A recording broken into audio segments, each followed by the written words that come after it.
It is that time of year where I say Happy New Year, and I'm going to talk about my top 12 books of the year by month, so my favourite book of each month in 2024, and tell you a little bit about them and why I think you should read them. Okay, first up in January, my favourite book of the month was He Who Drowned the World by Shelley Parker Chan. This was book 2 in the Radiant Emperor duology, and it destroyed me emotionally and made me cry for the entire duration of the book. I can't say too much about this one without any of it being spoilers. The retelling itself is a retelling of a very pinnacle moment in Chinese history. It is gender bent and it is just amazing and has lots of critiques on misogyny and the patriarchy and gender itself, and it is incredible and brutal and heart-wrenching and full of yearning and love and heartache, and I highly recommend you read it if you like historical fantasy, heavier on the historical side and the fantasy aspects being a little bit more mellow. Not to say that they aren't good and they aren't there, it's just that it's definitely a lot more historical than it is fantasy, but I adore this series and I think about it all the time.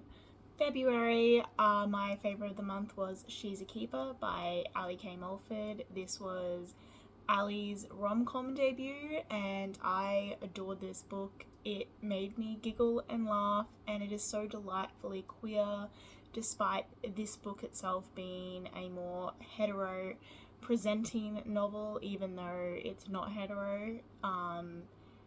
It is just, it's lovely and hits all of my romance wants in a book, and I just love this whole series, and I cannot wait for book 4 in the series to come out in New Year.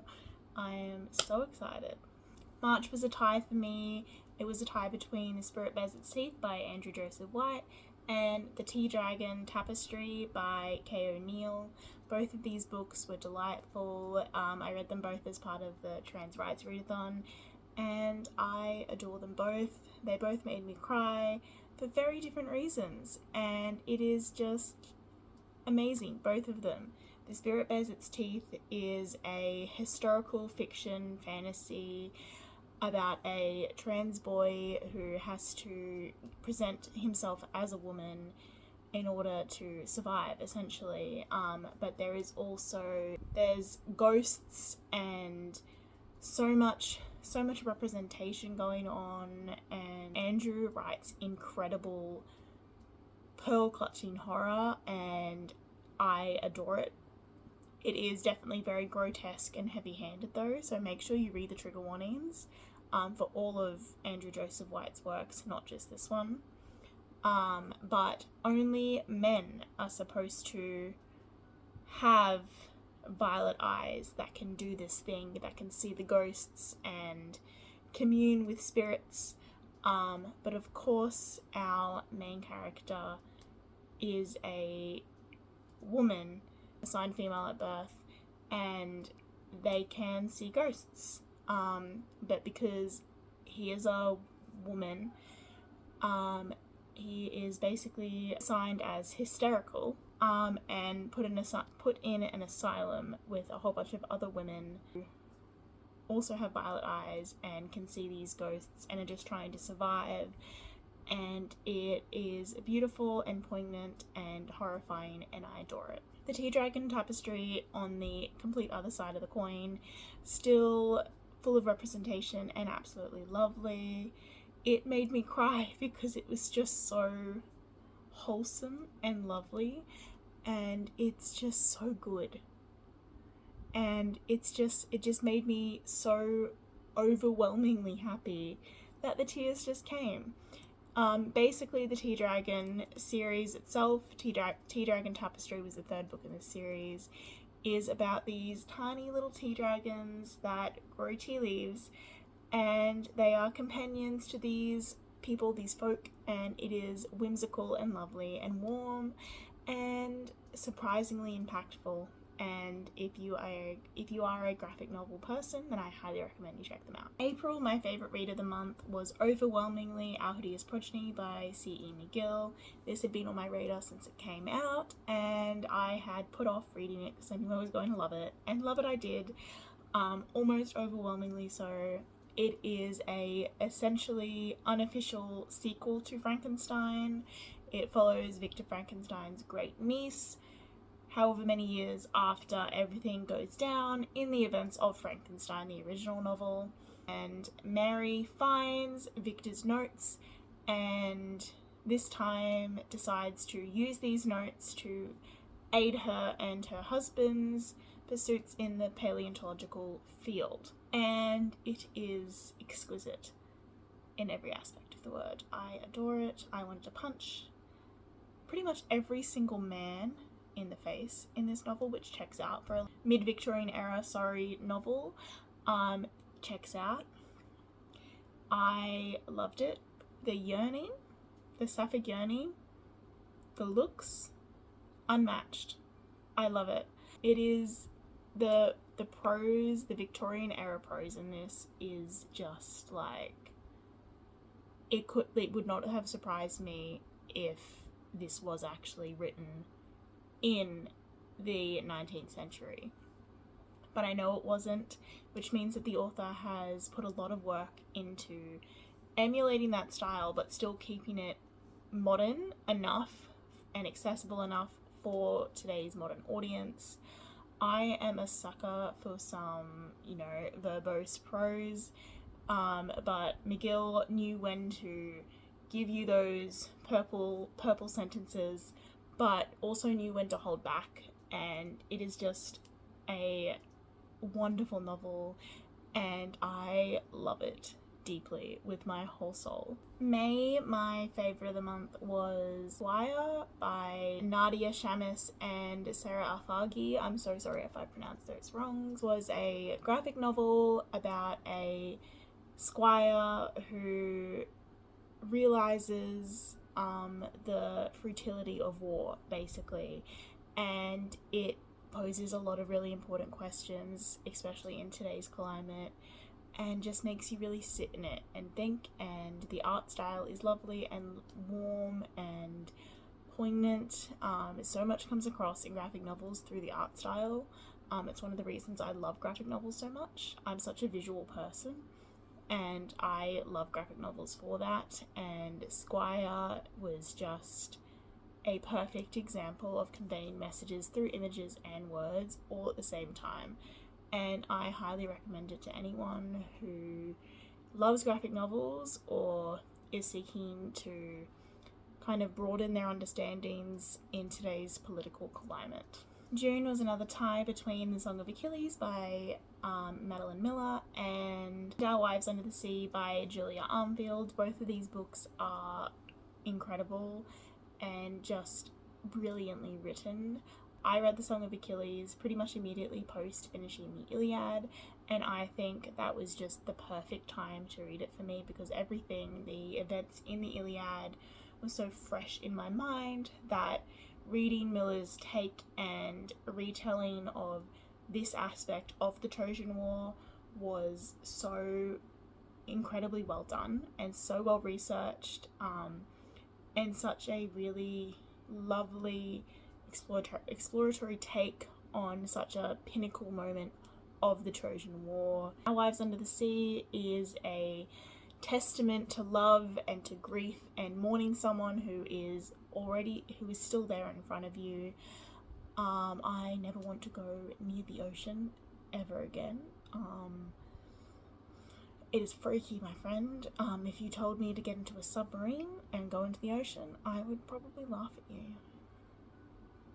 I'd have to be bribed to get in that submarine, I think. But it is so brilliantly written and so deeply sad, but so moving and impactful. I adore Julia Armfield's writing, and I'm really excited to read more of her writing. July was A Closed and Common Orbit by Becky Chambers. It took me so long to finish this book because I knew when I started reading it, I was about a quarter in, and I just knew that this book was going to fuck me up. And so I really put it off. I put off finishing it because it was hurting. But it is one of those books that are so quietly moving. Just has so much to say on identity and trauma and found family and rediscovering yourself and learning to love post-trauma, and relearning to love. There is so much in this story that deeply impacted me and just made me sit and stare at the page, deep in thought and tears. I love Becky Chambers' writing. I think she is an incredible writer. I adored The Long Way to a Small Angry Planet for much of the same reason. It is just, they convey a lot of the same kind of grief and love and hope, but also deliver those messages so differently in such differently accessible ways. I have yet to read the other two books in the Wayfarers series. I know I'm going to love them though, and I have A Psalm for the Wild Build like staring at me on my immediate TBR right now, which I'm hoping to start my new year with. So in August, my favourite read of the month was Network Effect by Martha Wells. This is book 5 in the Murderbot Diaries and is the first full-length novel in the series. And Murderbot just fucking gets me, man. I love Murderbot with everything I have. They are just so cynical and sarcastic, and so they feel so deeply all at the same time, and it just gets me. It just gets me. Because this is book 5, I don't want to say too much about this book itself, but the Murderbot Diaries is about a rogue security bot that hacks their governor module and kind of is just operating on the sly, and hijinks ensue. I love Murderbot. September, my favourite of the month was Nevermoor by Jessica Townsend. This is the first book in the American Crow series, and it is a middle grade series. But it just hit the spot for me and is deeply healing for an inner child, I believe. I was reading this to my children, but it just got me, man. Basically, Morrigan is a cursed child, and she is to blame for everything that goes wrong in the town or the suburb that she lives in, and she is fated to die on the end of, I can't remember the name of it, but the end of the season/year, Morrigan is fated to die. But then something happens and she gets whisked away to this whimsical world, this hidden world of Nevermoor, and there is so much that happens here. It is so visually enchanting and really focuses on that aspect of found family and not being tied to the family that you were born to all the time. Sometimes your real family is the ones that you find along the way, and it is lovely and wonderful and upsetting, but in a good way, if that makes sense. In October, I mostly reread Lord of the Rings, but because they're rereads, I'm not going to talk about them. My favourite of the month, which I'd actually technically read earlier, was How to Get the Girl and Not Destroy the World by Marie Cardno. I was lucky enough to beta read this one actually, but it was available to put on Storygraph in October. So that's when I'm going to talk about it. This is the third book in the Monster Girlfriend series, and I just think Marie has such a gift for packing such an emotional punch in such a short book. Like, every book is like no more than 140 pages, I think. And it just hits me. It is snarky and sad and warm and scary. There is so much happening. And you would feel like, you might think that it would feel too fast paced or that too much is happening, but it is perfectly paced. And I just think that Marie has such an incredible gift for it. And if you are looking for something that is snarky and snappy and still kind of riveting, I guess, then I highly, highly recommend the Monster Girlfriend series, because they are lovely, wonderful, incredible. And I'm so excited to see what Marie Cardno has in store for 2025, because I just vibe with their writing style. I really do. In November, my favourite of the month was Spear by Nicola Griffith. This is a fresh take on the Arthurian legend, but in a very interesting and very unique way. The prose in this is stunning, and all of these characters that we do know and we are fond of and feel like we know their stories, they're all there, and they're all that same person, but with like fresh, not even fresh, that's the wrong word almost, unique perspectives, unique takes. Nicola takes this already existing lore and just breathes life into it, new life into it, and it just enchanted me. It's only a novella. It's pretty small. The audiobook for it is stunning, and the author actually narrates it herself. I loved this so much.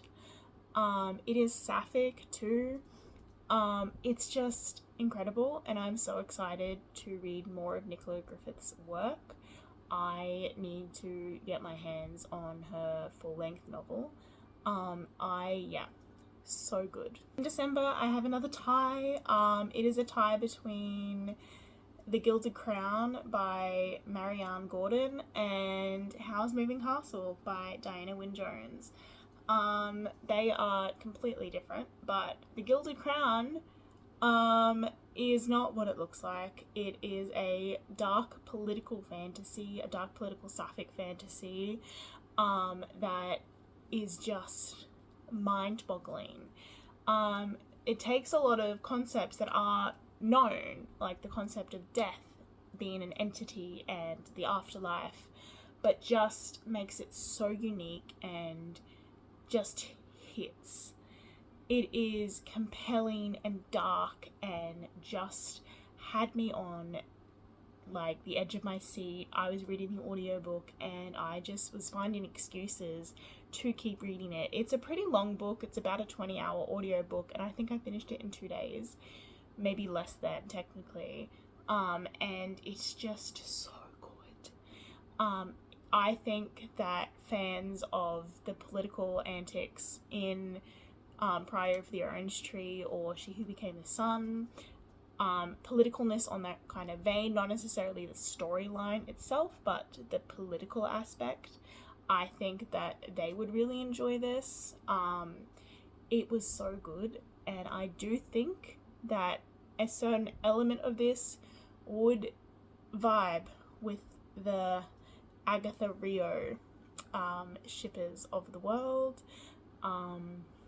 It was so good, and I'm so excited that book 2 isn't far away now, because it came out about a year ago, the first book, and now book 2 comes out in March, I believe. It's called The Antlered King, and I am so excited. The writing style is stunning and visually, like, just so visually there. Everything is painted in such vivid detail that you feel like you're right there with our main character Helivia, and it's just so good and really delves into a lot of complicated themes like generational trauma and war and, you know, the weight of the crown and the things that power makes you do, the corruption of that power. It is so good. It is so good. And this cover is not. But anyway, Howl's Moving Castle.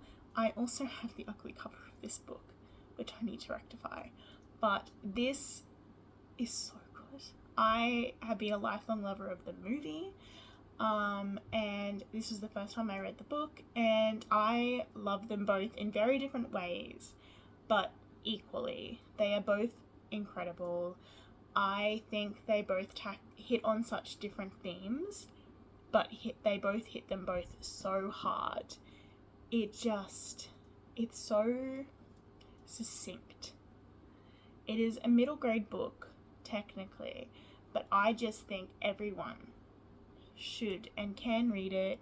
I think, and I've spoken to someone else about this particular thing, but how it kind of focuses on how freeing aging can be, how getting older can kind of free you from a lot of those societal expectations, even just expectations you put upon yourself, that your family puts upon you. It just really focuses on that core aspect, among lots of other things. I haven't read the second or third book in this series. I don't know what they touch on, but I love it so much. And it's wonderful. And if you are a fan of the movie, I would highly recommend reading the book.